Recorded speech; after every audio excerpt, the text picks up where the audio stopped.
Dans quelle mesure la valeur pic du sub a une importance dans le master final pour ne pas avoir de mauvaises surprises concernant les ISP dans les bases. Dans aucune mesure, en fait, tu ne vas pas mesurer ta valeur pic de ton sub, tu t'en branles, c'est pas comme ça que tu vas faire les choses, tu vas le faire à l'oreille. Si tu veux faire un master qui a énormément de sub, tu vas le faire bien comme tu as envie. Ce qu'il va falloir se dire, c'est qu'après, ton master, lui, va avoir ici un niveau de sub très élevé par rapport au reste, donc c'est fatalement ce qui va clipper en premier, etc. Mais dans ce cas-là, peut-être, ça t'empêchera de pousser aussi fort globalement tout le master, le loudness global du master. Tu seras peut-être simplement obligé de faire moins loud, moins clipper globalement. Et après, c'est un choix. Ça, c'est comme dans le loudness, comme vous voyez dans pas mal de styles. Vous savez, hein, j'ai un background qui vient des musiques quand même hard à la base. J'en ai beaucoup produit, je connais par cœur ce genre. Et l'autre fois, alors je vais pas dire le nom de l'artiste, mais c'est un gros artiste, c'est un gars qui tourne partout. Il sort un nouvel album et je vais juste écouter. Dans le genre gros hardcore, vénère, rapide, il fait des trucs un peu aussi up-tempo, etc. Enfin, il est dans le genre vraiment très actuel, il est vraiment au devant de la scène. Ok ? Et ben, je vais écouter son album et putain, j'étais sur le cul comme à quel point, bon déjà ça sonnait mal.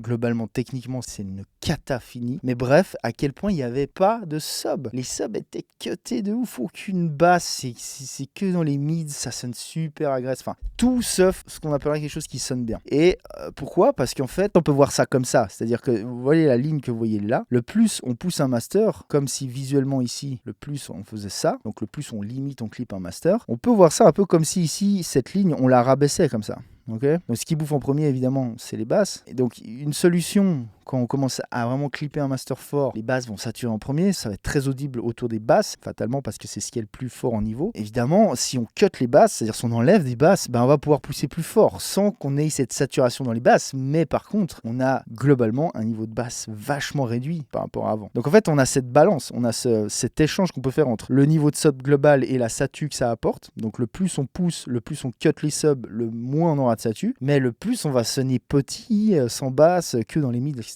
Et là, en fait, sur ce fameux album, ça avait été poussé à ce niveau-là, c'est à l'extrême, quoi. C'est-à-dire vraiment, c'était cuté, c'était limé de ouf dans les basses, juste pour pousser ça. Et ça, c'est vraiment un exemple typique d'un truc qui est mal fait, c'est-à-dire du mauvais loudness, quoi. Donc au détriment du reste, au détriment de la qualité. Donc voilà, j'espère que ça répond à ta question. Le niveau de sub, en fait, si tu veux, il n'y a pas de réponse toute faite, c'est-à-dire que le niveau de sub, ça va dépendre d'à quel point tu veux pousser ton master. Le plus tu pousses, globalement, le plus tu vas cutter ton sub, mais le plus tu vas sonner petit, sans basse, et après, c'est à toi de trouver le juste milieu. Donc si tu as un morceau qui a énormément de sub, tu vas pouvoir le pousser un peu moins avant d'entendre ses saturations. Mais c'est ok si pour toi, tu es quand même dans une marge qui est ok. Après, évidemment, il y a quand même une balance à avoir entre tes subs et tout le reste. Si t'en as beaucoup trop, tu vas fatalement sonner mat, étouffé, etc. quoi. Donc il faut trouver quand même le juste équilibre.